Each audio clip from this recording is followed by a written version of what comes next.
terroriste stock a toni kuntora nini yafo wallahi yafo wen de labo Bogoram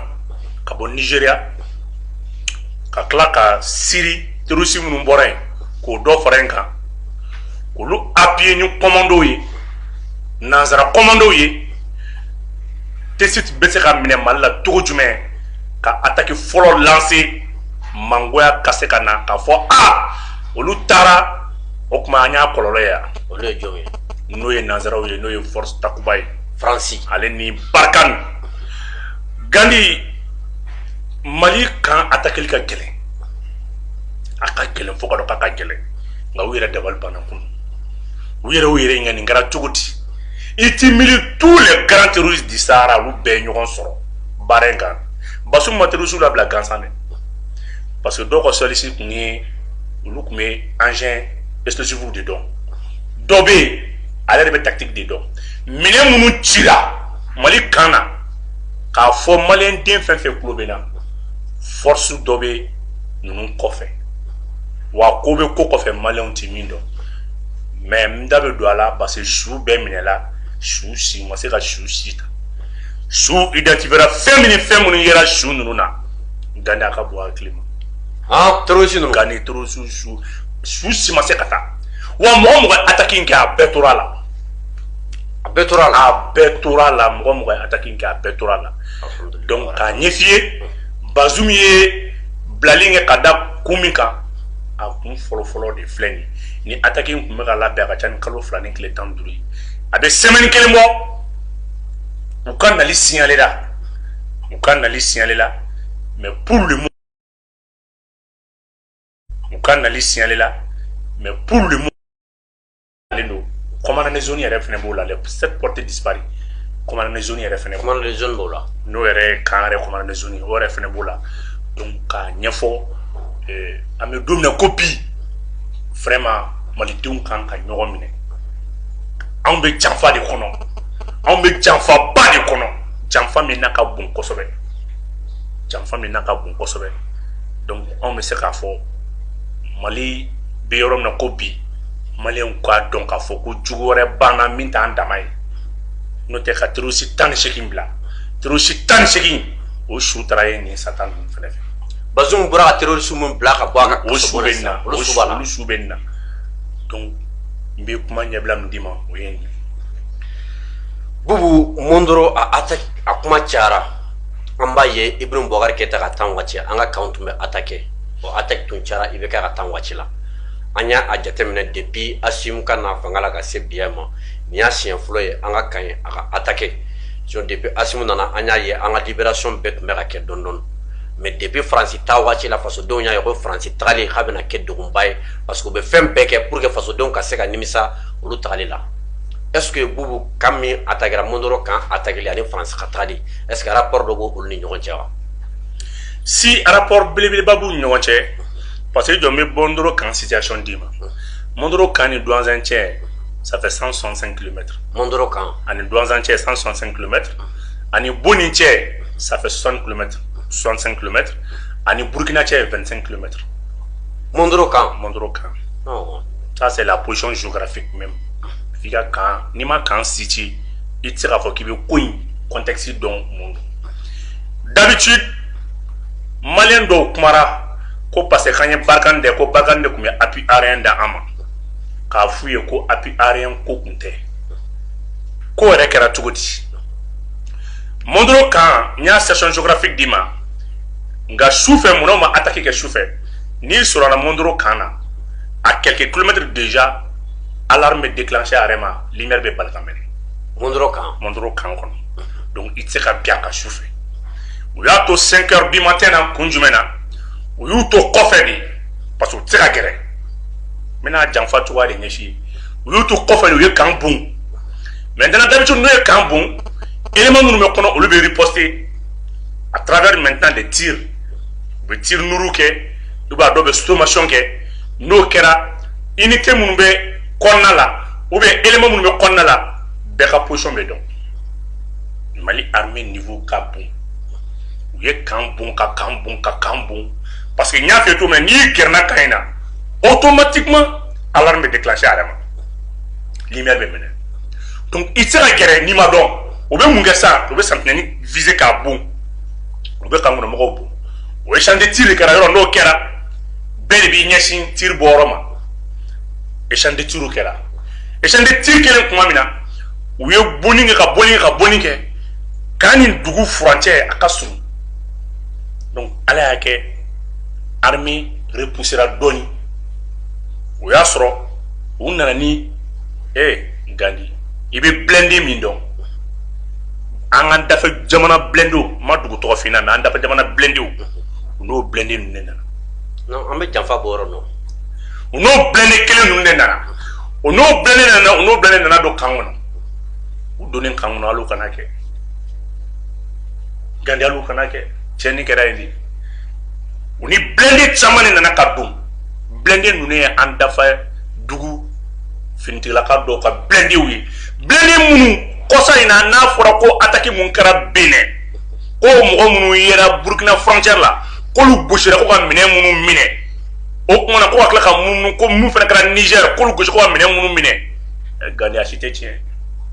a bengalo o blende gele nunu de dona o blende nunu donné kuma mina ibne ka fo o donné kuma mina kango nakaru kabure armée a yere yulayni armée malia yere yulayni par exemple lu donna ngo kuma mina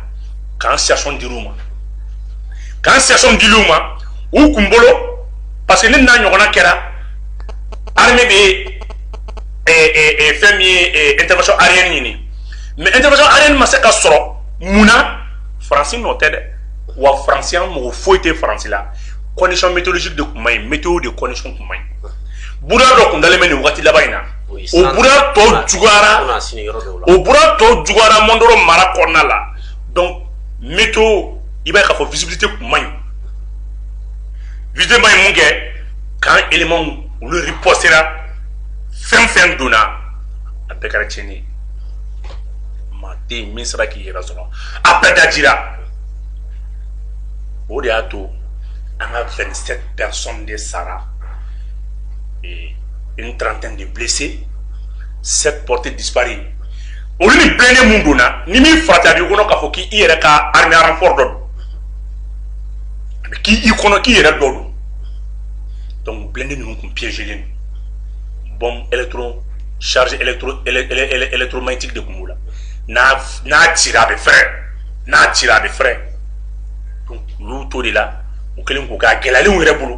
o toro be boto gomina o ka soro ka boni ayre ka blende do wi o kara ka soro kun foro min kon don lu ma balu flana mun dona no lu be dan fa o lu soro ka bona ayre ka blende do wi o kelen kuma mina 17h30 wakati vecteur aérien flanana le avion fly o avion flanana ne o défier nga débat bela ngo mali be rom na sa mali est sous surveillance drone be fɛnw be i bɛ se ka ko dɔ kɛ i tɛ ye mais i bila ka ye kɔfɛ u taasira bɛɛ repéré kuma min na i bɛna k'a fɔ mun nana kɛ forçati mɔgɔw y'olu largué forçati mɔgɔw nana fili ka jigin olu jiginnen Allahu Akbar premier bilan o kun ye 27 morts côté Fama et 47 morts côté ennemi blessés u t'olu da dɔn mais blessés kɔni acheminé la ka taa Sévaré anya a wuli ɲɔgɔn na tugun 17h30 élément minnu kun bɛ parce que u kun ye attaque coordonnée de kun n'u kun ye nin kɛ kuma min na o wagati kelen na u kun kan ka fɛn min ye jeni la commune de Femaye ni Maribugu bɛ yen u kun bɛ Maribugu minɛ tugun parce que Maribugu fana kɔ donnen don ji de ma donc u ka fɛn minnu kun bɛ u bɛ don ni ye parce que Maribugu fana kɔ donnen don ji de ma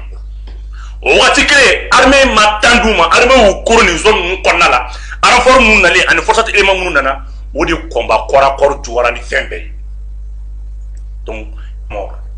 n'i y'o 23 morts fara 47 kan ça fait combien 70 o de kɛra 70 morts ka don kunun fitiri la ka terroriste la mun sara terroriste ayi mali kɔni ka 27 kɔfɛ saya wɛrɛ ma kɛ o saya wɛrɛ ma kɛ Gandhi an b'o la kuma min na o y'a sɔrɔ troupe wɛrɛ kun avancé len don parce que an ka avion de reconnaissance y'a bɛɛ yira sisan munna armée kana segin tugun armée kan ka continuer alassage de la o alassage de continuera ka taa bila fo bi sɔgɔmada in na tugun o y'a sɔrɔ groupe wɛrɛ fana kunna bɛnnen don u n'olu fana karila ɲɔgɔn na u n'olu karilen ɲɔgɔn na tugun o fana kɛra échange de tir ba ye nin bɛɛ la force non force bɛ fo ka dɔ k'a bɛ fo cogo min na. donc i b'a fɛ k'a fɔ kɛlɛ ma dan kunun ma quoi. ah non kɛlɛ continuera ka si ka dugu jɛ cɛw bɛ kungo kɔnɔ appui aérien bɛ yen vecteurs bɛ yen est ce que b'a kalama fɛn min ye avion de reconnaissance bɛ yen ni u sɛbɛnna ka bɔ sira min fɛ ka gosili kɛ tugun ka na bilan c'est 116 la. 116 o kɛra ka taa bila bi 10 heures la. alhamdulilah kɛlɛ continuera tugun kɛlɛ continuer parce que u ka terroriste tun bɛ diɲɛ fan fan o nana n'a bɛɛ ye fɛn fɛn tun b'u bolo mais n bɛ su ninnu fɔli to armée yɛrɛ ma mɔgɔ minnu su yɛlɛ a la minɛn minnu yɛlɛ ninnu bolo u ni armée tun bɛ patrouille kɛ waati min na minɛn minnu yɛrɛ u bolo u ni armée tun bɛ baara kɛ cogo min na minɛn kelen minnu yɛrɛ mɔgɔ kelen tun bɛ an dɛmɛbagaw bolo minɛn kelen de tun bɛ. an dɛmɛbaga jumɛnw. Barkan bɛrɛma Barkan na dangani ni Barkan tɛ o. Barkan France kan dan ni mɔgɔ ma jɛ ni Barkan tɛ. France o minɛn kelen de yɛrɛ ninnu. Kɛlɛ continuera kɛlɛ ma jɔ Gandi kɛlɛ taara tugun an b'o la kuma min na est-ce que b'a kalama sujet nana don kɛlɛ la n'o ye groupement tactique inter-armes ye blindé wɛrɛw nana tugun i b'a ye k'a fɔ artillerie fana nana tugun ni olu bɛ ennemi ka position détruit yɔrɔ jan fɛ o nana kɛ waati min na o y'a sɔrɔ avion nana caya tugun ka dɔ fara avion fana kan tugun Gandi su nana yɛlɛn tugun ka bɔ 116 la an bɔra 116 la tugun an nana 162 la 162 terroristes ont été neutralisés. Pour le moment, on est 162 de là. Alors, il s'agit de ko sisan a ma ban mais kɔrɔw bɛ ka identifier minnu ni minnu bɔra yɔrɔ min na Gandi nin bɛ se k'a fɔ ça c'est l'une de grandes victoires de l'armée malienne parce que fɛnw yɛrɛ ninnu kun fɛnw bɔra ninnu kun a b'an bila sini min kan ka kɛ Mali la Mali bɛ se k'o labɛn bi fɛnw olu mɔgɔw bɛ ko la janfaw bɛ ka bɔ yɔrɔ o yɔrɔ parce que k'an plan ni fɛnw de dir'u ma k'an bɛ taa n'i donna i bɛ taa yan fɛ n'i donna i bɛ taa yan fɛ wa k'a fɔ fɛnɛ minnu tun b'a fɔ ko effectivement Barkan de tun bɛ appui aérien d'an ma n'a ɲɔgɔnnaw la an ka avion nabaliya kɛra météo condition de k'o fɔ o tigilamɔgɔw ɲɛna météo de fɛn kuma ye minnu bɛ kɔlɔsi tɔmɔkan na u ka ko ɲini k'a dɔn armée nana combat de prendre des désertants ka na force larguer o yɔrɔ la a tigi ka taa renseigner kosɛbɛ mais komi an tɛ yan mɔgɔ jaabi la an bɛ yan mɔgɔ kunnafoni de la an bɛ yan faso de kama voilà an bɛ yan mɔgɔ kunnafoni de la an k'an pan olu jaabi kunna a bɛ su ko mɔgɔ la donc nin baara ninnu kelen tuma min na i bɛna k'a fɔ u n'an tun bɛ baara kɛ ɲɔgɔn fɛ tuma min na minɛn caman tun bɛ yen n'an b'a y'u bolo an y'o kelen ye ninnu bolo Gandi ne bɛ se k'a f'i ɲɛna ko nin terroriste ninnu k'an ye attaque i b'a ye k'a fɔ n b'a f'i ɲɛna bi a ka gɛlɛn mouvement djihadiste dɔ ka revendiquer fo n'u y'a don dɔ la c'est djihadisme tɛ. Bubu ni révélation Gandi djihadisme tɛ ani terrorisme terrorisme de don u ka mɔgɔ minnu bɛ terrorisme de don aw bɛ djihadiste kɔrɔ minnu dɔn ne ye NSIM ni Ansadeni ye olu tɛ nin dabɔra de ka Mali kan déloger k'a yɔrɔ in minɛ ka se ka attaque tɔw contrôler k'a yɛlɛ c'est nin dabɔra de k'a fɔ comme aw ko an n'anw tɛ comme n'anw taara f'a k'a dɔn dugumɔgɔw k'a dɔn k'a fɔ ko seule l'armée malienne ne peut pas faire face. On ne peut pas au Kissi. On ne peut pas au Kissi. Quoi d'abord comment mais quoi plan de déjouer là parce que sous identifié là dans loi preuve matériel ou sur là avec daw nyokoro ka do tissé ala e fait min barka tissé i tissé i ka communicateur tissé i ka radio tissé i ka télé tissé i ka vidéoman tissé i ka profil du son tissé c'est pour cela ko kera ro na kunu ni ay ne ma kuma m'a kun fi ka fɔ lamɛnbaaw ye ko ban tɛ mɔgɔ n'i ye kibaruya sɔrɔ min bɛ jugu arranger ne t'o fɔ kibaruya min binna la guerre c'est la communication kibaruya min binna o kibaruya b'a fɔ de ko Mondoro kan attaquera ko mɔgɔ hakɛ in sara o mɔgɔ hakɛ sara armée ye joli faga u da ma se o yɔrɔ ma ne ma ɲɛ i bɛ kunnafoni di mɔgɔ ye kunnafoni bila kunun ni maliyɛnw don a ye t'u ɲininka ko u ko o tuma na ko ni Mali hakɛ sara Mali ye joli faga a ye t'u ka page lajɛ n'u sɔnna k'a bila tugun voilà sani gouvernement ka communiquer ka kɛ u ye nin fɔ fasodenw merci o de y'a kɛ kunu ne m'an da don kuma si la n tora n ka gouvernement kɔ ni gouvernement ye communiqué officiel di an ka commentaire ye mun ye an bɛ sɔn ka na fara o kan mɔgɔ i ka kunnafoni dɔn tɛ se ka bila i ka jamana ɲɛ i ka kunnafoni dɔn tɛ se k'i bila k'a fɔ ko jamana degun k'i fɔlɔ de y'a fɔ non ni jugu ta de fɔra e ye jugu ta kibaruya de sɔrɔ ne bolo e biya ne ka kibaruya bɛ di i ka jamana ka ɲɛta ni sankɔrɔta ne biya o de kama o de y'a to n y'a to a bɛɛ ka fara ɲɔgɔn kan Donc à Miorom na copie en 162 morts là pour le moment koru be retenu nous et à même mine fo jamana deuni ani jamana marabawi we pilon nous be tien communication gelalen pado armée ga la la population civile sécurisée ou kana ta dolu là parce que ou quoi contact ni mo mun bu la baraw là lu chaman doro nous wakati là pour le moment la situation est sous contrôle Europe permanent nous en bas ka fo fermier et armée ka comportement pédophile nous sous jeter un bébé sur place compagnon ben nana bâton fin kunkan ka dans détachement fin kumé be terrain sur kaba Europe bela tkelen. D'accord, bubu ibora ka yoro do fokuma kono mbe afo faso donye kunu atakele faso den chamanye wele ukoma gandi a jatemine ka bubu wele bubu kana anga siki anga kuma anga seka nyafuli ke faso donye nguma ka fo anga émission tode espace de vérité no tien kene émission wati mana se chokoroba bu ka barabla musoba bu ka barabla mumbe zavia kona la ube aname mumbe misri kono ube aname mumbe église kono ube aname mumbe famara fo ube aname ka fo koni nunu kuma na ube mi fo faso kola tien do parce que faso kanu bula amba don kele do re fo teni kuna fonite ni ame ka fo kele kuna fonindo parce que aramaden be jimi ka dumuni ke ka balo togo mina hakili fana be balo kuna foni jede na o toga de la o hokum de konna la kunu mo chamanya fonye ko ki wele imaseka wele imaseka na apunye niye mo chama to kwana anga armée anga jamana marabawo nyakunu abeyo uerdi moloyama abeyo uerdi lebuma différence min be o de mo ko bawe ka aname bubu da sera kuma do mai ko ka fo jamfabe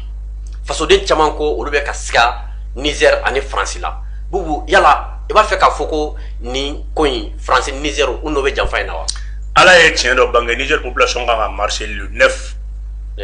de ce mois ko bazum ga démissionner Allahu akbar ala ka ni jugu be lebu ne kuma do fie doni ngala be côté ko Mali be lafia soro à présent worona asimbe be Mali présent worona ne wasimbe Mali sumaya bubu kana siga oh je ay kana siga bubu yoro era analyse nunu be photo faso do mba yedro non kana siga doni ngala be da benanima abu an woni nyami sira ala fo bi de ndeni fina ay ta kata Ismaila Darame komo nyininga aka baro chamana dabe to ala aba nyafo ala ka hina la ni so domina ubeta stama gusi Ismaila Darame ayeni kuma fo aboko ale ti koloshi da ka jamana danga mabaw bora na sa no ko baro la be watu gren fo be watu sumalon fo doni ngala bebe na watu sumale wakati ma président worona suma be ko klela ça fait son excellence ani asmi da ala de a tere benima son excellence wakati bena ka chiden ko la sim goita juga to bali nenin to bali aramado ngo fotugo to bali burujali to bali na ala e wati min se ni ko ibi fenga la ko flado yiko jale ma akeri koy Mali be sumaya terusu wala jerane kun ka fo effectivement abe sumaya muna parce que u nana kun min kama ni baka ni Mali sabu yo were nga we shora to di ali sautado ali sans utado terusu tumba fera kan récupérer asike ka France 24 kona ka fo ko kan attaquera ka fen fo aye armée ka bilan fo victime bilan fo mais adama c'est terusu tam faso den do front la ko information kele ta di ama voilà donc c'est la information ne be mi fie dro me ka ni mi fina ni tori tegedi élément on ba kontu est-ce que ba do munu me ka ta ko mun dépêcher ayo to armée ma ayo foli to armée ma sumunu yera la gandi jigla misaya dandu na be barka de fene ko fo barka de be jamana ina